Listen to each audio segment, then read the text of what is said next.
Hello मेरे प्यारे बच्चों, क्या हाल चाल। बढ़िया साहब। उम्मीद है मेरे प्यारे रसगुल्ले एकदम मज़े में होंगे और तैयारी भी एकदम ज़बरदस्त तरीके से चल रही होगी। प्यारे बच्चों, आज आपके लिए हम लेकर के आए हैं इंग्लिश प्रोज का चैप्टर 2। इस चैप्टर के मोस्ट इम्पोर्टेंट क्वेश्चन को आज हम देखने वाले हैं। इस चैप्टर में बहुत सारे इंपॉर्टेंट क्वेश्चन बनते हैं। एक क्वेश्चन, दो क्वेश्चन तो ऐसे हैं जो हर साल बच्चों 3 से 4 सेट में पूछे जाते हैं। इनमें से एक क्वेश्चन ऐसा है जो 4 या 5 या 3 से कम तो पूछा ही नहीं जाता है, यानी आपको लगभग हर एक सेट में दिखाई पड़ता है, चाहे जिस तरीके से। चैप्टर बड़ा ही इंटरेस्टिंग है। चलिए इस चैप्टर के मोस्ट इंपॉर्टेंट क्वेश्चन को हम बड़े ही सिंपल तरीके से ट्रांसलेशन के माध्यम से पूरा समझ लेते हैं। ठीक है, सरल से सरल शब्द का प्रयोग किया गया है ताकि हमारे प्यारे रसगुल्लों को अच्छे से समझ में आ जाए। चैप्टर है लॉस्ट स्प्रिंग, यानी खोया हुआ बसंत। ये एक मतलब ऐसे बच्चों की कहानी है, समझना पहले थोड़ी देर के लिए, भले आपने कुछ नहीं पढ़ा है, आप एकदम से यूं समझिए स्टार्ट कर रहे हो, फिर भी हम मिनटों में आपको पूरी कहानी बता देंगे। इस कहानी में भैया ध्यान से समझना, 2 पात्र हैं। इस कहानी में यूं समझिए कहानी के 2 पार्ट हैं। ठीक, एक जो कहानी है बच्चों, इसमें एक साहिब लड़का होता है, इसके पूरे इर्द गिर्द कहानी है। दूसरे में एक मुकेश नाम का लड़का होता है इसके। अब थोड़ा यह भी समझ लेना कि भैया साहिब कौन है, मुकेश। तो बच्चों देखिए, ये क्या होता है, एक कूड़ेदान से, मतलब एक कूड़ेदान से कूड़ा या फिर जहां पर कूड़े करकट का ढेर लगा होता है, उनमें से ये कूड़ा उठाने वाला है। उनमें से जो जरूरत की चीजें होती हैं वो उसको क्या करता है, लेता है, फिर उसको जाकर बाजार में बेच देता है, उसको थोड़े पैसे मिलते हैं और वो पैसे कहीं ना कहीं उसके लिए सोने के समान होते हैं, इसीलिए वो उसको गोल्ड बोलता है। और कचरे में वो यूं समझिए सोना तलाशता रहता है और इसी के चक्कर में इधर उधर क्या है, ये हमेशा इसी की ललक में घूमता रहता है। ठीक, और ये मतलब ऐसे लोगों का या कह लें कि ऐसे निवासी का बेटा होता है जो ढाका से आए हुए हैं और ये सीमापुरी में बसे हैं और वहां पर क्या है, अपनी जीविका चलाने के लिए बताया ना, कूड़ा करकट उठाते हैं। और कहानी का भैया दूसरा पार्ट जो है, दूसरा पार्ट ये है, ये फिरोजाबाद। ठीक, हमने तो बताया ना कि ये क्या है, कहां से, ये ढाका से आए हुए लोगों की है जो आकर के सीमापुरी में बस जाते हैं, सीमापुरी में बस जाते हैं। और हमने बताया ना कि भैया ये कचरा उठाने वाला है, याद रखना, ठीक है ना, काम का है तो इसका है कचरा उठाना, तो कचरा उठाना इसका काम है। और जो मुकेश है भैया, ये एक बैंगल्स मेकर, यानी जो यूं कह लें कि चूड़ी बनाने वाले का लड़का है। ठीक है ना, ये क्या है भैया, चूड़ी बनाने वाले का बेटा। चूड़ी बनाने वाले का बेटा ये होता है बनाने वाले का पुत्र, ठीक, या बेटा चूड़ी बनाने वाले का। ठीक है ना, समझ में आया भैया। तो चूड़ी बनाने वाले का ये कहां की बात है, ये फिरोजाबाद, क्योंकि भैया फिरोजाबाद की ही मशहूर हैं चूड़ियां। ठीक है ना, फिरोजाबाद, कांच की चूड़ियां मशहूर हैं फिरोजाबाद की। ठीक, तो ये फिरोजाबाद में जो भी बैंगल्स मेकर हो, मतलब बैंगल मेकर्स होते हैं, यानी चूड़ी बनाने वाले होते हैं, उन्हीं का बेटा होता है मुकेश। जबकि मुकेश के जो थॉट्स हैं वो उनके परिवार से बिल्कुल नहीं मिलते, यानी मुकेश का सपना और कुछ है। इसका सपना है क्या चीज, मोटर मैकेनिक बनना। ये मोटर मैकेनिक बनना चाहता है भैया, और इसीलिए क्या है, इसके जो एम्बिशन हैं वो बिल्कुल भी मतलब इसके घर वालों से मैच नहीं करते हैं, अलग हैं। ये हमने बताया ना, ये मोटर मैकेनिक बनना चाहता है, बट ये इसके घर वाले इसको ऐसा काम करवाना चाहते हैं। ठीक, यूं कह लें कि लेखक ने इस चैप्टर में जो चाइल्ड लेबर्स होते हैं, यानी जो छोटे छोटे बच्चे, आज के समय में आपने देखा होगा कि ऐसे ऐसी जगह पर काम करते हैं, बहुत सारी फैक्ट्रियां हैं, मतलब दुकानों पर काम करना या फिर ऐसे, मतलब कोई भी, हर जगह आप देखेंगे छोटे छोटे बच्चे। तो कहीं ना कहीं इन्होंने उनके शोषण को रोकने के लिए ये कुछ इसमें कहा है, और साथ ही बताया है कि किस तरह से आज बच्चों का शोषण हो रहा है, यानी कम ही उम्र में उनसे काम करवाया जा रहा है। ठीक है ना, तो ये कहानी का मेन मैटर यही है। तो समझ में आ गया कि ये कहानी के 2 पात्र हैं। चलिए भैया आप चलते हैं डायरेक्टली बच्चों हम क्वेश्चन पे, डायरेक्टली रसगुल्लों क्वेश्चन पे आ जाते हैं। ध्यान से समझना मेरे प्यारे रसगुल्लों। पहला क्वेश्चन है कि what do the inhabitants of Seemapuri do for their survival. देखिए कह रहा है कि जो सीमापुरी के लोग हैं, सीमा देखिए what do the inhabitants of Seemapuri, Seemapuri के जो निवासी हैं या वहां के रहने वाले लोग हैं, कह रहा है कि वो क्या करते हैं अपना सर्वाइवल यानी अपनी जीविका चलाने के लिए।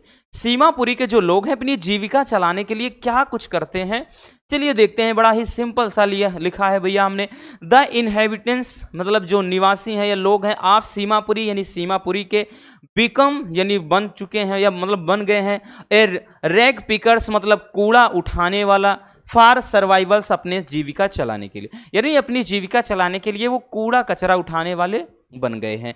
दे लुक अराउंड, वो चारों तरफ यानी इधर उधर देखते हैं, एंड सर्च और तलाशते हैं, द गार्बेज यानी कूड़ा, ठीक, डंप्स मतलब जो कचरे का ढेर होता है वो इधर उधर देखते हैं, और क्या है कूड़े करकट का यानी कचरे का ढेर क्या है देखते हैं, मतलब उसमें कुछ ना कुछ वो सर्च करते हैं। टू लुक फॉर थिंग्स यानी उन चीजों के लिए देखते हैं, दैट जो दे कैन सेल जो वो बेच सके, एंड ईयर्न दियर कह रहा है कि लिवलीहुड्स या लाइव, देखिए लाइवलीहुड्स लिखा होता है कुछ भी पढ़ो, ठीक, तो वो क्या करते हैं वो उसको बेच सकें और उनसे क्या है अपनी जीविका कमा सकें। मतलब समझ में आ गया, बहुत ही प्यारा सा क्वेश्चन है। बोल रहा है कि सीमापुरी के जो निवासी हैं वो अपनी जीविका चलाने के लिए क्या करते हैं, तो भैया हमने बता दिया ना कि सीमापुरी के जो निवासी हैं वो क्या है अपनी जीविका चलाने के लिए भैया एक देखिए रैग पिकर्स मतलब कूड़ा करकट उठाने वाला या कचरा उठाने वाले बन चुके हैं। फिर आगे कह रहा है कि दे लुक अराउंड, वो चारों तरफ देखते हैं, ठीक, and search the garbage dumps to look for things, और कह रहा है कि जो कूड़ा करकट का ढेर है उनमें से कुछ ऐसी चीजों को तलाशते हैं, that they can sell and earn their livelihoods, जो क्या कर सकें वो बेच सकें और अपनी मतलब यूं कह सकते हैं आजीविका क्या है चला सकें या कमा सकें। भैया मतलब इसीलिए तो करते हैं ना, ताकि वो क्या है कूड़े करकट से ऐसी कुछ चीजें पाएं और उनमें से भैया जो काम की चीज है उसको हम बाजार में बेच दें और उसी से जो पैसा चले मिलेगा उससे घर चलेगा। तो यही कुछ कर रहे हैं ना।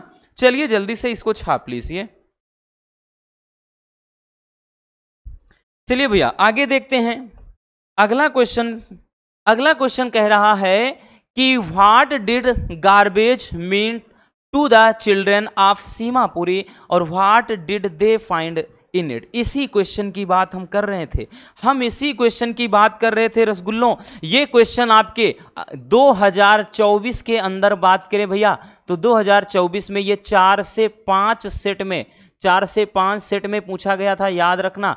मोस्ट इंपॉर्टेंट क्वेश्चन है, ठीक है ना, ये क्वेश्चन आपका मोस्ट इंपॉर्टेंट है, याद रखना। कई तरीके से पूछेगा, अब ऐसा नहीं है कि सब में सेम तरीके से पूछा था, नहीं, पूछा था सब में अलग तरीके से पूछा था। किसी में पूछ लिया था कि देखो इसका मतलब है कि what did the garbage mean, यानी कूड़े का मतलब गार्बेज जो कूड़ा होता है उसका क्या मतलब है to the children of Seemapuri, Seemapuri के बच्चों के लिए, और what did they find in it, और वे इसमें क्या तलाशते हैं, ठीक है ना, वो इसमें क्या मतलब तलाशते थे। ठीक है, किसी में पूछ लिया था कि मतलब जो कूड़ा करकट उठाने वाले हैं उनके लिए ये कचरे का क्या मोल था, या फिर वहां के जो बुजुर्ग लोग हैं वो कचरे को किस नजरिए से देखते थे, या फिर कह रहा है कि भैया ऐसे मतलब दे देता था कि मतलब दिया, जैसे इसमें बहुत सारे क्वेश्चन क्या कहते हैं भाई, मतलब अलग अलग तरीके से यूं समझना दिया है, क्या बोले तो कई तरीके से बोलेगा, बस इतना जान लो। लेकिन सबका मतलब वही है कि कह रहा है कि जो भी कचरा उठाने वाले थे उनके लिए कचरे का क्या मोल था, ठीक, उनके लिए कचरे का क्या मतलब था, कचरा उनके लिए क्या था, तो समझना बहुत ही इंपॉर्टेंट है, फिर से बता दे रहे हैं। द मीनिंग ऑफ गार्बेज, यानी गार्बेज का मतलब यानी कूड़े का मतलब फॉर चिल्ड्रन बच्चों के लिए इज मतलब है रबिश डम्प्स, देखिए डम्प्स है, ड्रम्स नहीं डम्प्स, रबिश डम्प्स का मतलब होता है कि मतलब कूड़े कचरे का ढेर, वही चीज है, डम्प्स का मतलब होता है ढेर, ठीक, रबिश मतलब गंदा होता है, मलिन दूषित जिसको बोलते हैं। तो वही कह रहा है कि बच्चों के लिए कूड़े का मतलब है क्या, कचरों का ढेर। आगे कह रहा है कि they find gold, gold means coin, हमने पहले भी बताया उनके लिए सोना होता है कहीं ना कहीं, तो भैया दे फाइंड गोल्ड, ठीक, या जिसको कॉइन्स कह लें, इन देम, वे क्या है इसमें क्या है, सोना पाते हैं, इसमें सोना पाते हैं। और कह रहा कि फॉर चिल्ड्रेन, बच्चों के लिए, इट इज रैप्ड इन, कह रहा है वंडर, बच्चों के लिए ये आश्चर्य से भरा होता था, ठीक, एंड या भरा होता है, and it is a means of survival, और उनके लिए यही जीने का एक जरिया होता है, ठीक है ना। तो समझ में आ गया ना भैया, कह रहा है कि बच्चों के लिए जो कूड़े का मतलब है कचरों का एक ढेर, वे इसमें से क्या, सोना पाते हैं, या फिर कॉइन्स हम कह लें पाते हैं, ठीक। फॉर चिल्ड्रन, बच्चों के लिए, it is wrapped in wonder, बच्चों के लिए ये आश्चर्यचकित, आश्चर्यजनक चीजें होती हैं भैया। क्यों? क्योंकि वो उनके लिए एक आश्चर्य है ना, क्योंकि कूड़े से कुछ चीज निकाल रहे हैं, वो चीज बेच रहे हैं, उसको उनको कैश मिल रहे हैं, पैसे मिल रहे हैं, तो उनके लिए एक आश्चर्य था कि भैया कूड़े के भी पैसे मिल रहे हैं। तो वही कह रहा है इनके लिए आश्चर्य से भरा होता है, ठीक। And it is a means of survival, और यही क्या है, उनकी भैया जीविका ले, यानी इनके एक जीने का एक जरिया है, ठीक है ना। चलिए जल्दी से इसको भी छाप लीजिए भाई। हो गया बच्चों, चलिए आगे चलते हैं। Next question, question number 3, question number 3, ये क्वेश्चन भी बहुत ही प्यारा, देखिए सारे क्वेश्चन आए हैं एग्जाम में, याद रखना, ऐसा नहीं कि 2024 में आया है तो हम उठा के रख दिए, नहीं, ये क्वेश्चन आपके चाहे 22 का पेपर उठाओ, 23 का उठाओ, 24 का उठाओ, भैया पूछे गए हैं, 2-2, 3-3 सेट में पूछे गए हैं, क्योंकि क्वेश्चन ही इतने इंपॉर्टेंट हैं, तो पूछेंगे ही कहां से भैया।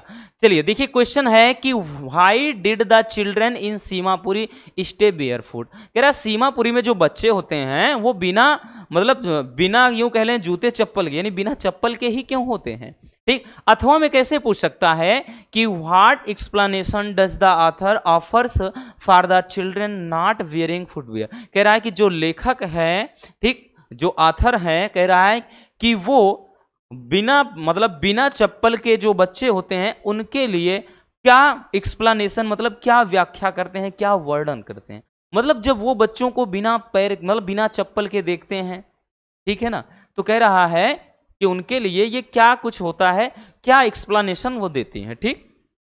चलिए समझना भैया ध्यान से, कह रहा है कि travelling across the country the author has seen children walking barefoot in cities, देखिए कह रहा है कि ट्रेवलिंग अक्रॉस द कंट्री, यानी कंट्री के उस तरफ, यानी कंट्री, देखिए ट्रेवलिंग यानी यात्रा के दौरान, यानी देश की यात्रा के दौरान, ठीक। द ऑथर हैज सीन, जो ऑथर हैं यानी लेखक हैं, लेखिका हैं, है ना, कुछ भी कह लो भैया, यहाँ तो लेखिका हैं, हैज सीन, उन्होंने देखा, चिल्ड्रन, बच्चों को, वॉकिंग बेयरफुट, बिना चप्पल के, ठीक, या नंगे पांव कह सकते हैं, इन सिटीज, शहरों में, ऑन द विलेज रोड्स, जो गांव के सड़कें होती हैं उन पर, ऑथर सेस, ऑथर ये जो लेखिका है या फिर लेखक हैं, ठीक है ना, कहते हैं, ठीक, दैट कि it is not lack of money, ये पैसों की तंगी नहीं है भैया। आज के टाइम में अगर आप किसी को ऐसे देखोगे तो यही कहोगे ना, अरे यार हो सकता है उसके पास ना हो, उसके पास पैसे की प्रॉब्लम हो, कुछ ऐसी, तो आप बोल दोगे, तो वही कह रहा है। बट यहां पर ऑथर का कहना है भाई साहब कि it is not lack of money, ये पैसों की तंगी नहीं है, but a tradition to stay barefoot, बल्कि यहां पर बिना चप्पल के रहना, यानी नंगे पांव रहना एक परंपरा है, ठीक। वो क्या है, समझ में आ गया ना, कि भैया जब वो क्या है सफर के दौरान होते हैं, ठीक, तो वो बच्चों को बिना चप्पल के देखती हैं, तो बोल देती हैं कि यहां पर पैसों की तंगी नहीं है, यानी ये नंगे पांव घूम रहे हैं तो ये पैसों की तंगी नहीं है, इनके पास है पैसे पर्याप्त मात्रा में कि खरीद सकें, बट ये इसलिए चल रहे हैं क्योंकि ये क्या है, एक ट्रेडिशन है, एक क्या है, परंपरा है, ठीक है ना, एक। चलिए तो यहां पर भैया इसको भी स्क्रीनशॉट कर लीजिए।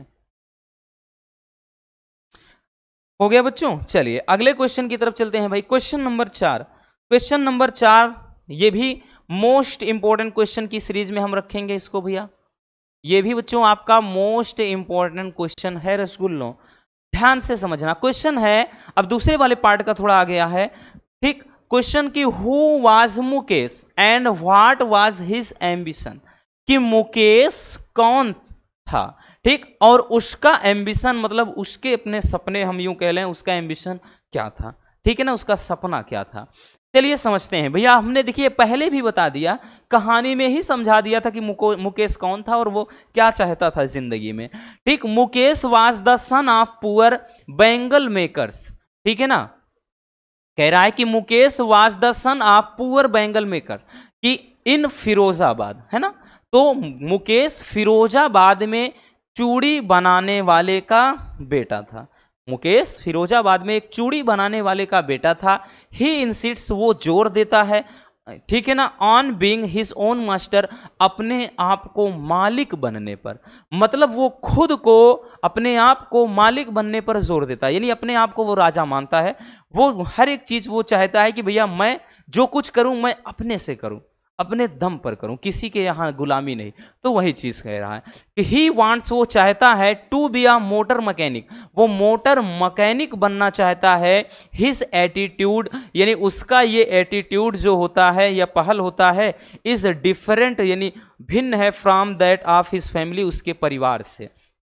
ठीक है ना, इसका जो एटीट्यूड है वो अपने परिवार से, यही मतलब यही एटीट्यूड उसे परिवार से अलग बनाता है। अब देखिए क्वेश्चन और भी इसमें पूछा गया है, कई बार पूछा गया है भैया। क्वेश्चन ये पूछा गया है कि मुकेश का कौन सा, पूछा ये गया है कि मुकेश का कौन सा एटीट्यूड उसको परिवार से अलग बनाता है। तो यहां पर देखिए ध्यान से, क्या है, तो वही है ना भैया कि उसका, यहीं पर फिर से आप पूरा यही लिख सकते हैं कि वो क्या है, खुद पर, यानी खुद के मालिक बनने पर ज्यादा जोर देता है। ठीक है ना, ज्यादा विश्वास रखता है। वो एक मोटर मैकेनिक बनना चाहता है और उसके का यही एटीट्यूड, यानी उसका यही एटीट्यूड क्या है, उसे उसके परिवार से अलग बनाता है। ठीक है ना, यानी उसका एटीट्यूड उसके परिवार से अलग है बिल्कुल। चलिए जल्दी से इसको भी छाप लीजिए भाई। आगे आते हैं बबुआ, क्वेश्चन नंबर 5। ये भी मोस्ट इंपॉर्टेंट है भैया, बोल दिया ना, सारे क्वेश्चन अपने में भी एक से बढ़कर एक हैं। देखिए कह रहा है कि mention the hazard of working in the glass bangles में इंडस्ट्री। कह रहा है हैजार्ड का मतलब मुसीबत, कठिनाइयां, परेशानियां। ठीक है ना, मेंशन मतलब जिक्र करिए, वर्णन करिए, व्याख्या करिए, कुछ भी आप। वर्किंग मतलब काम करने का, ग्लास बैंगल्स यानी कांच की चूड़ियां, ठीक, इंडस्ट्री यानी इंडस्ट्री में। कह रहा है कांच की जो चूड़ियां होती हैं उसकी फैक्ट्री में काम करने वाले लोगों की परेशानियों का जिक्र करिए। ठीक, या फिर कह रहा है कि भैया वही कांच बनाने वाली जो, मतलब सॉरी, कांच की चूड़ियां बनाने वाली जो फैक्ट्रियां हैं उसमें होने वाली परेशानियों का, ठीक है ना, वर्णन करना है। तो क्या समस्याएं होती हैं, चलिए देखते हैं। पहला है भैया कि बैंगल मेकर्स ऑफ, मतलब सॉरी पहला नहीं, मतलब ये है कि bangles makers of Firozabad are the pure people, मतलब पुअर पीपल, ठीक, हु रिसाइड इन स्लम। देखिए जो कांच की चूड़ियां बनाने वाले हैं भैया, बहुत ज्यादा अमीर तो है नहीं, अगर अमीर ही होते तो कहे जाते चूड़ी बनाने, खुद का अपना कोई बिजनेस शुरू कर देते। तो बैंगल मेकर्स जो कांच की चूड़ी, मतलब ये कह लें चूड़ी बनाने वाले, आप फिरोजाबाद के, तो फिरोजाबाद के जो लोग हैं जो चूड़ी बनाने वाले हैं, आर द प्योर, मतलब पुअर पीपल, वो एक गरीब लोग हैं। हु रिसाइड इन इस्लम, जो क्या है, एक गंदी बदबूदार बस्तियों में रहते हैं। इस्लम का मतलब ही होता है एकदम बदबूदार, मतलब बस्ती, ठीक है ना, जो गंदी यानी बदबूदार बस्तियों में निवास करते हैं या रहते हैं। मेनी ऑफ देम, उनमें से बहुत सारे, आर चिल्ड्रन यानी बच्चे हैं, who work in the industry during day light, मतलब उनमें से अधिकांश जो काम करने वाले हैं वो क्या है, दिन के समय में फैक्ट्री में काम करने वाले बच्चे हैं। ठीक, द वर्कर्स ऑफ 10, यानी जो वर्कर्स होते हैं प्रायः, ठीक, लॉस यानी खो देते हैं, दियर आइस यानी अपनी रोशनी, ठीक है, अपनी आंखें, बिफोर दे बिकम अडल्ट्स यानी जवान होने से पहले ही, ठीक है ना, यानी वहां पे जो वर्कर्स हैं जवान होने से पहले ही अपने आंखों की रोशनी खो देते हैं। ऐसा क्यों होता है भैया? दिस हैपेंस, ऐसा इसलिए घटित होता है बिकॉज, क्योंकि the poor bangle makers work near hot furnace, क्योंकि जो गरीब चूड़ी बनाने वाले लोग हैं वो क्या है, तप्त एकदम से रेड हॉट भट्टियों के सामने काम करते हैं। जाहिर सी बात है बच्चों, अगर भाई भट्टी बहुत ज़्यादा हॉट है तो उसमें जो लौ निकल रही है यानी गर्मी निकलेगी, हीट निकलेगी, कहीं ना कहीं वो आँखों को प्रभावित करेगी। तो उसमें जो बाकी जो केमिकल निकलेगा कांच का वो भी आँखों तक जाएगा। तो जाहिर सी बात है इससे क्या है, बुढ़ापा आने से पहले ही आंखों की रोशनी चली जाएगी। तो देख रहे हैं भैया इनका दुख दर्द क्या है, बहुत बड़ी तकलीफ है इनकी। आप देख सकते हैं कि कांच की फैक्ट्रियों में, मतलब कांच की चूड़ी बनाने वाली फैक्ट्रियों में जो वर्कर्स हैं उनकी क्या मुसीबतें हैं, क्या परेशानियां हैं भैया, आपने देख लिया। ठीक है ना, चलिए समझ में आ गया कि भैया क्या कुछ है। चलिए इसको भी छाप लीजिए। हो गया बच्चों। चलिए नेक्स्ट क्वेश्चन पर चलते हैं भैया। अगला क्वेश्चन देखिएगा रसगुल्लों, क्वेश्चन नंबर 6, ये भी इंपॉर्टेंट है। What job did Saheb take up, यानी साहेब ने कौन सा काम शुरू किया। अब साहेब कौन सा है, पहले पार्ट में बताया जो लड़का है कचरा उठाने वाला वही। व्हाट मतलब वाज ही हैप्पी, क्या वो प्रसन्न था। कह रहा कि साहेब ने कौन सा काम शुरू किया और वो क्या वो प्रसन्न था अपने काम से। चलिए देखते हैं भाई, लिखेंगे बच्चों साहेब टूक up the job at tea stall, कि साहेब ने एक टी स्टॉल पर काम करना शुरू किया। But he was not happy, लेकिन वो खुशी नहीं था। क्यों खुशी नहीं था, बिकॉज क्योंकि he was tied down by the work he has to do, क्योंकि वो क्या है, मतलब उस काम में बंधा हुआ था जो उसको करना था। ठीक, वो उस काम में एकदम बंधा था, है ना। क्योंकि भैया अगर वो काम, जाहिर सी बात है अगर कहीं कहीं दुकान पे अगर आप काम करोगे तो भैया आपको टाइम टाइम खाना मिलेगा, टाइम टू टाइम आपको समय मिलेगा आराम करने का, और बाकी तो सारा दिन सारी रात काम ही काम। तो वही चीज है भैया, सीधी सी बात है, उसकी जो स्वतंत्रता थी, फ्रीडम थी, वो खत्म हो चुकी थी। तो इसीलिए कह रहा है कि ही वॉज टाइड डाउन, वो बंध गया था। ठीक है ना, बाय द वर्क, अपने काम में, ही हैज टू डू, जो उसको करना पड़ता था, यानी वो उस काम में बंध गया था जो उसे करना पड़ता था। ठीक है ना, he did not feel free, वो क्या है, अपने आप को स्वतंत्र महसूस नहीं करता था, फ्री महसूस नहीं करता था। सो इसलिए ही बिकम रैग पिकर, इसलिए भैया वो क्या है, एक रैग पिकर यानी कचरा उठाने वाला बन गया। ठीक है ना, क्यों, क्योंकि उसमें उसको आजादी थी, कहीं भी आ जा सकता था, कहीं भी जाओ, कहीं मतलब जहां उसकी मर्जी वहां जाता था, कचरा उठाता था, उसमें फिर ले जाता था, उसको दुकान पर बेचता था, पैसे मिलते थे, तो वो एकदम फ्री। ठीक है ना, एकदम उसका माइंड फ्री था। चलिए इसको भी जल्दी छाप लीजिए। हो गया भैया। तो बस आज के इस वीडियो में इतना ही, एक प्यारा सा चैप्टर था और बहुत ही प्यारे से क्वेश्चन इसमें थे। उम्मीद है आपको सारे क्वेश्चन और उनके आंसर अच्छे से समझ में आ गए होंगे। अगर वीडियो पसंद आई हो तो भाई प्यार से लाइक ज़रूर कर देना इस मेहनत के लिए। बाकी नए हैं तो चैनल को सब्सक्राइब भी ज़रूर कर लीजिए ताकि मज़ेदार टॉपिक आप तक रेगुलर पहुंचते रहें। Love you, bye bye, take care. हाँ, एक प्यारा सा कमेंट बॉक्स में छोड़ दीजिएगा।